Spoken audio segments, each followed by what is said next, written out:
رمضان کا مہینہ ہوتا ہے، کڑکتی گرمی ہوتی ہے، شدت کی پیاس، زبان کانٹا، ہونٹ خشک اور حلق بھی خشک، ٹھنڈا پانی دستیاب، دروازہ بند، کوئی دیکھنے والا نہیں ہے، لیکن وضو بھی احتیاط سے کرتے ہیں، کوئی حلق سے نیچے قطرہ ٹپک نہ جائے، کیوں میرا اللہ دیکھ رہا ہے۔ ایسی ذات پر اتنا پختہ یقین، اور اتنی صدیوں کے فاصلے پہ کھڑے ہیں پھر بھی اتنا پختہ یقین۔ یہ پختہ یقین ملا کیسے؟ محمد عربی کی چوکھٹ سے ملا ہے۔ اگر وہ نہ ہوتے تو کیسے اس ذات کو ہم مان لیتے؟ ہم وہاں تک پہنچتے کیسے؟ اللہ کے محبوب علیہ السلام ایک دن مدینے سے گزر رہے تھے تو ایک شخص جس کا نام تھا سوا، تو وہ گھوڑا لیے جا رہا تھا، حضور کو پسند آ گیا، اس سے کہا کہ یہ بیچتے ہو؟ اس نے کہا بیچتا ہوں۔ کتنے کا؟ اتنے کا۔ کہا کہ رکو میں اس کی قیمت لے کے آیا اور تمہیں دیتا ہوں۔ گھوڑا چونکہ پسند آ گیا تھا حضور کو، تو آقا قیمت لینے گئے تو کسی نے اس کو رکے ہوئے دیکھا تو پوچھا یہاں کیوں کھڑے ہو؟ اس نے کہا مسلمانوں کے نبی سے اس گھوڑے کا سودا ہو گیا تو وہ قیمت لینے گئے۔ اس نے کہا مجھے زیادہ پیسوں سے دے دو، تو اس نے کہا میں تو یار سودا کر چکا ہوں۔ اس نے کہا کہ کوئی گواہ تھا؟ کہا نہیں۔ کہا مکر جانا۔ اس کو پیسوں کی لالچ آ گئی، اس نے کہا ٹھیک ہے حضور، اتنے میں قیمت لے کے پہنچ گئے۔ تو اس نے کہا میں نے تو آپ سے سودا کوئی نہیں کیا۔ حضور نے کہا ابھی تو سودا ہوا ہے۔ وہ کہنے لگا میں نے سودا کوئی نہیں کیا۔ لوگ بھی اکٹھے ہونے لگے، ہجوم بن گیا۔ اب حضور کہے میں نے گھوڑا خریدا ہے، وہ کہے میں نے بیچا نہیں۔ اب جب لوگوں کا ہجوم بنا تو لوگوں کے ہجوم کا بھی ایک پریشر ہوتا ہے۔ تو اس نے کہا کہ اگر بات لوگوں پہ چلی گئی تو صادق بھی یہ ہے، امین بھی یہ ہے، تو لوگ تو انہیں سچا کہیں گے۔ اس نے کہا اچھا آپ مجھے یہ بتائیں کہ جب دو آدمیوں کے مابین یوں نزاع بن جائے تو اس میں تصفیہ کی صورت کیا ہوتی ہے آپ کی شریعت میں؟ تو حضور نے فرمایا میری شریعت تو کہتی ہے کہ جو مدعی ہے وہ گواہ لائے، والیمین علی من انکر، جو انکار کرتا ہے وہ قسم دے دے۔ اس نے کہا پھر ٹھیک ہے، آپ کا دعویٰ ہے کہ آپ نے گھوڑا خریدا ہے تو پھر آپ گواہ دیں، اور اگر آپ کے پاس گواہ نہیں ہے تو پھر میں قسم دے دیتا ہوں۔ جھوٹ اس نے پہلے بول لیا تھا، قسم دینا اس کے لیے مشکل نہیں تھا، اور اس کو یہ بھی پتا تھا گواہ کوئی نہیں۔ تو اس نے کہا جناب آپ گواہ لے آئیں، آپ گواہ پیش کر دیں تو میں گھوڑا دے دیتا ہوں جس قیمت پہ آپ بتا رہے ہیں، اور اگر آپ کے پاس گواہ نہیں ہے تو پھر میں قسم دے دیتا ہوں۔ اب بھری بزم تھی، لوگوں کا ہجوم تھا، اور اس نے ایک ایسی بات کی۔ قبل اس سے کہ کچھ دیر گزرتی، حضرت حذیفہ رضی اللہ تعالی عنہ، حذیفہ بن یمان الانصاری رضی اللہ تعالی عنہ آگے بڑھے اور کہا کہ گواہی مانگتا ہے؟ اس نے کہا جی میں گواہی مانگتا ہوں۔ تو کہا میں گواہی دیتا ہوں، جتنے میں حضور نے بتایا اتنے میں سودا ہوا ہے اور حضور نے گھوڑا خریدا ہے۔ اس نے کہا جی ٹھیک ہے مجھے پیسے مل گئے اور ٹھیک ہے میرا مطالبہ پورا ہو گیا، گواہی چاہیے تھی، درکار تھی، گواہی مل گئی۔ تو اس نے گھوڑا دے دیا اور قیمت اس نے لے لی۔ قیمت اس نے اپنی مرضی کی گھوڑے کے مطابق ہی لی تھی، وہ تو زیادہ پیسوں کے لالچ میں مکرا تھا۔ تو خیر اس کو راستہ نکلنے کا مل گیا، تو اس نے کہا جی ٹھیک ہے جی، گھوڑا اس نے حضور کو دے دیا اور قیمت اس نے خود لے لی۔ تو حضور علیہ السلام جب چلنے لگے، لوگ ہٹنے لگے، تو حضور نے حضرت حذیفہ رضی اللہ تعالیٰ عنہ کو اشارے سے قریب کیا اور کہا کہ تم نے گواہی دی، تم تو موقع پہ موجود ہی نہیں تھے، تو تم نے گواہی کیسے دی؟ تو حضرت حذیفہ رضی اللہ تعالیٰ عنہ نے کہا حضور گھوڑا کیا ہے، آپ کے کہنے پہ تو ہم نے رب کی گواہی دے دی، ہم نے رب کو دیکھا تھا، آپ نے کہا نہ ہے تو ہم نے مان لیا، تو یہ گھوڑا کیا ہوتا ہے؟ تو حضور نے آپ حضرت حذیفہ کا ہاتھ پکڑ کے فضا میں بلند کیا اور لوگوں کو کہا جانے والوں رک جاؤ۔ لوگ ٹھہر گئے۔ کہا کسی عدالت کو کچہری میں گواہ کی ضرورت ہو تو میری شریعت 2 گواہ مانگتی ہے، لیکن جہاں میرا خزیمہ ہوگا، ہاں حذیفہ نہیں، خزیمہ بن ثابت انصاری رضی اللہ، جہاں میرا خزیمہ ہوگا وہاں ایک ہی گواہی 2 کے قائم مقام ہوگا۔ فیض پہنچا اے رضا احمد پاک کا، ورنہ ہم کیا جانتے خدا کون ہے۔ میں اگر خدا سے ملنا چاہوں تو مجھے بتاؤ نہ کہ میں کدھر جاؤں، شرق کو جاؤں، غرب کو جاؤں، شمال کو جاؤں، جنوب کو جاؤں، نیچے سوراخ کروں، اوپر سیڑھی لگاؤں، کدھر جاؤں؟ میں آپ سے ملنا چاہتا ہوں تو میں شرق کی جانب سفر کروں گا، آپ مجھ سے ملنا چاہتے ہیں تو غرب کی جانب دوڑیں گے، لیکن میں خدا سے ملنا چاہتا ہوں، وہ تو جہتوں سے پاک ہے، وہ تو سمتوں سے پاک ہے، تو اس کو ملنا چاہوں تو بتاؤ کدھر جاؤں؟ اللہ اکبر۔ آئیے ذرا قرآن کو اسلوب دیکھیے، وَإِذَا سَأَلَكَ عِبَادِي أَنِّي فَإِنِّي قَرِيبٌ۔ حبیب میرے بندے تیرے پاس آ کے میرا پوچھتے ہیں، بندے میرے ہیں، مجھے ڈھونڈتے ڈھونڈتے تیرے پاس آ گئے اور تیرے پاس آ کے پھر میرا پوچھنے لگے۔ فَإِنِّي قَرِيب، ان آنے والوں کو بتلا دیجئے کہ میں دور نہیں ہوں، نیڑے ہی۔ فا تاقیبیہ کے بعد علماء تفسیر نے لکھا کہ کل مقدر ہے، یہاں کل ماننا پڑے گا۔ فَإِنِّي قَرِيب اے فَقُلْ إِنِّي قَرِيب، ان کو کہہ دیجئے کہ وہ دور نہیں، آگے ہو تو مل جائے گا۔ یہ ہے ترجمہ کل کے مقدر ماننے سے۔ لیکن صوفیہ فرماتے ہیں کل کو مقدر ماننے کی ضرورت ہی کیا ہے، بات ہی سیدھی ہے۔ حبیب میرے بندے مجھے ڈھونڈتے ڈھونڈتے تیرے تک آ گئے، تو محبوب جب تیرے تک آ گئے میں پھر بھی دور ہوں۔ میرے بندے جب مجھے ڈھونڈتے ڈھونڈتے تیرے تک جو آ گئے تو محبوب تیرے تک آگے ہیں تو میرے تک آگے۔ یہ تیرے پاس آ کے پھر میرا پوچھ رہے ہیں۔ خضر بتلائے تو کیوں کر بتلائے، اگر ماہی پوچھے کہ دریا کہاں ہے، اگر مچھلی چھلانگ لگا کے غوطے کھا کے پھر پوچھے کہ دریا کدھر ہے تو خضر کیا بتائیں گے اسے؟ محبوب تیری گلی میں آ کے میرا پوچھتے ہیں، جو تیرے پاس آگے وہ میرے پاس آگے، چونکہ تیرے تک پہنچنا ہی تو میرے تک پہنچنا ہے۔ اور میرے امام پھر بولے بخدا خدا کا یہی ہے در، نہیں اور کوئی مفر مکر، جو وہاں ہو یہیں آ کے ہو، جو یہاں نہیں وہ وہاں نہیں، وہی لا مکان کے مکی ہوئے، سر عرش تخت نشین ہوئے۔ یہ نبی ہیں جس کے ہیں وہ مکان، وہ خدا ہے جس کا مکان ہے۔ تو کہا اگر خدا تک پہنچنا ہے تو مصطفیٰ تک جانا ہوگا، بس یہی راستہ خدا تک پہنچتا ہے۔ اللہ اکبر۔ تو حضرت عیسیٰ علیہ السلام نے فرمایا لوگوں میں جا رہا ہوں اور میرے بعد اب وہی آئے گا جس کا نام محمد ہوگا۔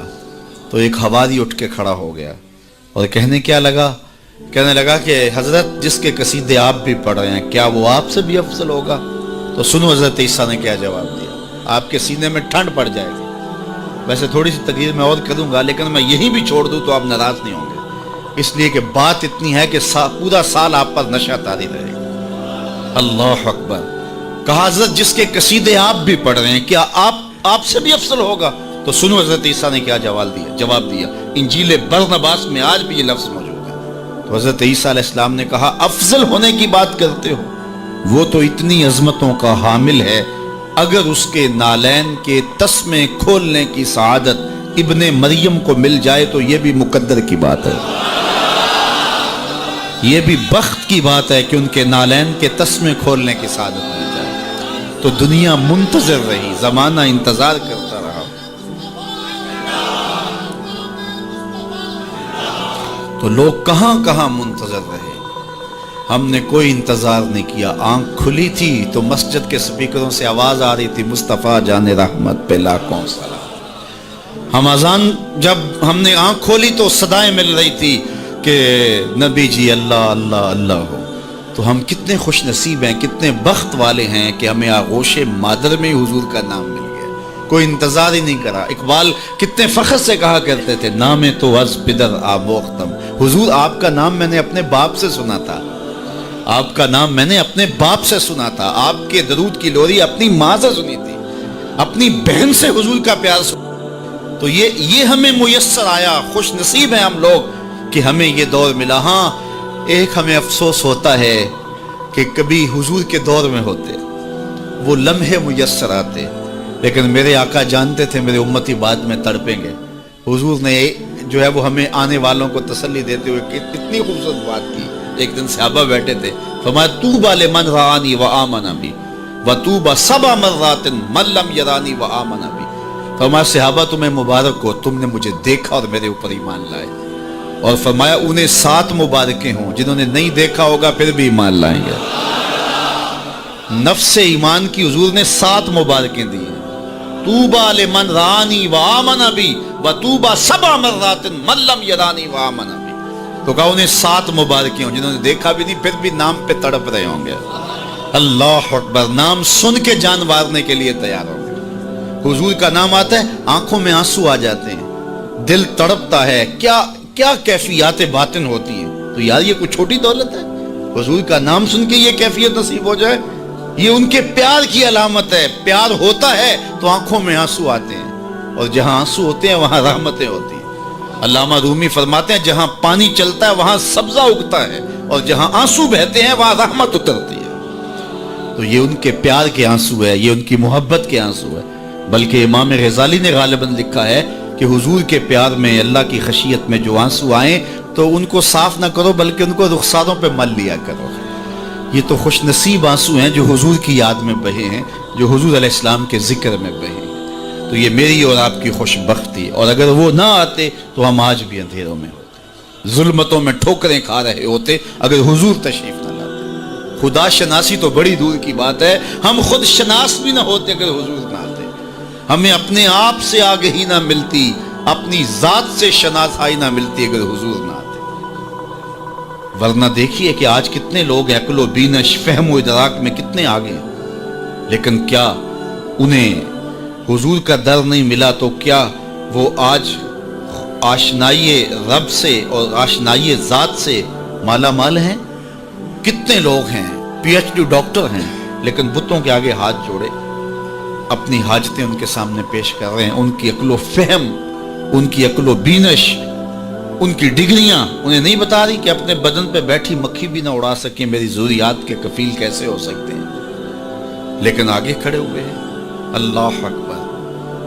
لیکن دوسری جانب میں ایک مثال دیا کرتا ہوں، میں ایک بچپن میں ایک چیز دیکھی کہ ہماری مسجد میں ایک بچہ اپنے پائنچے کو مل مل کے دھو رہا تھا، تو میں نے دور سے جھڑکنے کے لہجے میں اسے کہا کہ تم نے اتنا زیادہ پانی کھولا ہوا ہے، تو وہ کہنے لگا جی میں گلی سے گزر رہا تھا تو کسی جانور کے پیشاب کا چھینٹا پڑ گیا اور میں سکول جا رہا ہوں، اور وہ کوئی درس نظامی کا فارغ تحصیل نہیں تھا کہ اس نے نجاست غلیظہ و خفیفہ کے احکام پڑھے ہو۔ تو اس سے میں سوچنے لگا کہ اس ڈاکٹر کو تو سمجھ نہیں آئی جو گائے کا پیشاب تبرک سمجھ کے پی رہا ہے، اور اس 8 سال کے پرائمری کلاس کے بچے کو سمجھ آ گئی، اور یہ پائنچے کے اوپر پڑے ہوئے پیشاب کے غیر مری چھینٹے کو بھی گوارا نہیں کر رہا۔ تو میں نے کہا اس کی طبیعت میں یہ تقدس کہاں سے آ گیا؟ تو اندر سے آواز آئی وہ ہے ڈاکٹر لیکن اس کے ہاتھ میں دامن میرے حضور کا نہیں، اور یہ ہے بچہ لیکن ماں نے گٹی میں پیار حضور کا دیا ہے، اس لیے تقدس اس کی روح تک اتر گیا ہے، اس کے باطن میں اتر گیا ہے۔ تو یہ ان کے صدقے سے ہمیں زندگی کا نور نصیب ہوا ہے، ورنہ آج بھی ہم اندھیرے اور ظلمت میں ہوتے، اور آج بھی ہم کسی بت کے آگے ہاتھ جوڑے کھڑے ہوتے اگر ان کا در نہ ملتا، ان کی چوکھٹ نہ ملتی، اور ان کی دہلیز میسر نہ آتی۔ نہ خرد کی روشنی تھی، نہ جنوں کی آگ ہی تھی، تیری رہبری سے پہلے یہ جہاں جہاں نہیں تھی۔ اور آج زندگی کا سارا نور اور باطن کے سارے اجالے اور شعور و عقل اور فہم و ادراک کی ساری دولتیں جو ہمیں میسر ہیں، یہ حضور علیہ السلام کی ولادت کے صدقے سے ہمیں میسر آئی ہیں۔ ورنہ وحشیوں سے بدتر معاشرہ تھا، اور بدترین معاشرہ تھا جس میں زندگی انسانیت کاٹ رہی تھی۔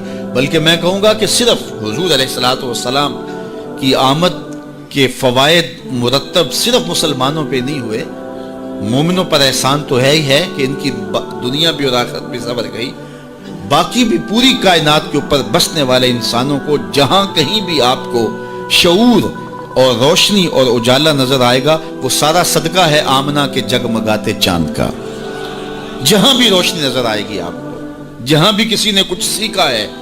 آج ہم اگرچہ کچھ معاملات میں کچھ قوموں سے پیچھے رہ گئے اور وہ بہت آگے جا چکے ہیں، لیکن انہوں نے یہ نور اٹھایا کہاں سے ہے، یہ روشنی لی کہاں سے ہے؟ اگر معاشرتوں کی روشنیاں ہیں، اگر عدل و انصاف کے نور پھیلے ہیں معاشرے میں اور مختلف قوموں کے اندر، تو وہ سارے کے سارے اسی دہلیز سے لیے گئے ہیں اور اسی چوکھٹ سے اٹھائے گئے ہیں۔ تو ہمیں بھی اسی دہلیز پہ آ جانا چاہیے اور اپنی زندگی کو حضور علیہ السلام کے طریقہ نور کے مطابق ڈھال لینا چاہیے۔ ہمیں تو کسی اور در پہ جانے کی ضرورت نہیں ہے، ہمیں تو کسی دہلیز پہ ماتھا ٹیکنے کی ضرورت نہیں ہے، ہمیں تو مکمل اسوہ اور مکمل نمونہ زندگی دیا گیا حضور کی ذات کی صورت کے اندر۔ اس لیے ہم اپنی گھریلو زندگی سے لے کر کے اپنے سیاسی امور تک اسی دہلیز سے لے کر کے اپنی زندگی کو جنت بنا سکتے ہیں اور اپنی آخرت بھی بہتر کر سکتے ہیں۔ دوسرے لوگوں نے حضور علیہ السلام کے اصول و ضوابط، حضور کے دیے ہوئے جو ہے وہ نظام زندگی سے روشنی لے کر کے اپنی دنیاوی زندگی کو تو جنت بنا لیا، لیکن حضور علیہ السلام سے باطنی تعلق قائم نہ کر سکے اور اپنی آخرت جو ہے وہ روشن نہ کر سکے۔ اور ہمارا تو حضور سے باطن کا ربط ہے، حضور سے دل کا تعلق ہے، اس لیے ہم اپنی آخرت بھی سنوار سکتے ہیں اور ہم اپنی دنیا بھی سنوار سکتے ہیں، شرط یہ ہے کہ ہم حضور کے ہو جائیں۔ پھر ہمیں عزت بھی ملے گی، ہمیں سرخروئی بھی ملے گی، تخت و تاج بھی ہمارے رب کا وعدہ ہے، وَأَنْتُمُ الْأَعْلَوْنَ إِن كُنتُم مُؤْمِنِينَ۔ تم مومن بن کے دکھاؤ، ساری عزتیں تمہارے قدموں پہ رکھیں گے۔ بن کے تو دکھاؤ نا۔ یہ کافر لگتے کیا ہیں؟ کافر لگتے کیا ہیں؟ اگر انہیں دنیاوی عزتیں دی گئی ہیں تو انہوں نے اصول و ضوابط اختیار کیے۔ اقبال نے وہ جب شکوے کی زبان کھولی تو اس میں کہا نا کہ کافر کو دیے حور و قصور اور مومن کے لیے فقط وعدہ حور، تو اس کے جواب میں کہا تم میں کوئی حوروں کا چاہنے والا ہی نہیں، جلوائے طور تو موجود ہے کوئی موسیٰ ہی نہیں۔ کوئی ہو تو صحیح اور کوئی مانگنے والا تو ہو، تو اس کو ہم کیوں نہیں دیتے؟ ہم تو مائل بکرم ہیں، کوئی سائل ہی نہیں، راہ دکھلائیں کسے رہرو منزل ہی نہیں، جلوائے طور تو موجود ہے کوئی موسیٰ ہی نہیں۔ تو وہ آج بھی وہ انوار برسنے کے لیے جو ہے وہ آمادہ ہیں، لیکن اس دہلیز پہ آ جائیں۔ ہم نے اپنے آقا و مولا کے ساتھ اپنا باطنی تعلق تو قائم کیا ہے، لیکن ہماری زندگی کی ترجیحات کچھ اور ہو گئی، اور جس کے نتیجے کے اندر آج ہم دنیا سے جو ہے وہ کٹ گئے اور آج رسوائیوں اور ذلتوں میں اپنی زندگی بسر کر رہے ہیں۔ اقبال علیہ رحمہ نے جب شکوے کا لہجہ اختیار کیا تو فتویٰ بھی متوجہ ہوا اور بہت سخت لہجہ تھا، لیکن جواب آتے ہی سارا نشہ اتر جاتا ہے۔ جب وہ شکوہ کرتے ہیں تو اس میں کرتے ہیں کہ تیرے کعبے کو جبینوں سے بسایا ہم نے، نوع انسانی کو غلامی سے چھڑایا ہم نے، صفائے دہر سے باطل کو مٹایا ہم نے، تیرے قرآن کو سینوں سے لگایا ہم نے، پھر بھی ہم سے گلہ ہے کہ وفادار نہیں، ہم وفادار نہیں تو بھی تو دلدار۔ تو بڑا تلخ لہجہ ہے، لیکن اب اس کا جب جواب آتا ہے تو سارا نشہ اترتا ہے۔ لفظ وہی ہیں، صرف صیغہ بدلتا ہے، لفظ وہی رہتے ہیں، صرف صیغہ تبدیل ہو جاتا ہے۔ اب جواب کیا آ رہا ہے؟ پہلے تو یہ تھا کہ صفائے دہر سے باطل کو مٹایا ہم نے، نوع انسانی کو غلامی سے چھڑایا ہم نے۔ اب ادھر سے آواز آ رہی ہے، صفائے دہر سے باطل کو مٹایا کس نے، نوع انسانی کو غلامی سے چھڑایا کس نے، میرے کعبے کو جبینوں سے بسایا کس نے، میرے قرآن کو سینوں سے لگایا کس نے، تھے تو آباب تمہارے ہی مگر تم کیا ہو، ہاتھ پہ ہاتھ دھرے منتظر فردا ہو، ہر کوئی مست مئے ذوق تن آسانی ہے، تم مسلمان ہو یہ انداز مسلمانی ہے، حیدری فقر ہے نئے دولت عثمانی ہے، تم کو اسلاف سے کیا نسبت روحانی ہے، وہ معزز تھے زمانے میں مسلمان ہو کر، تم خار ہوئے تارک قرآن ہو۔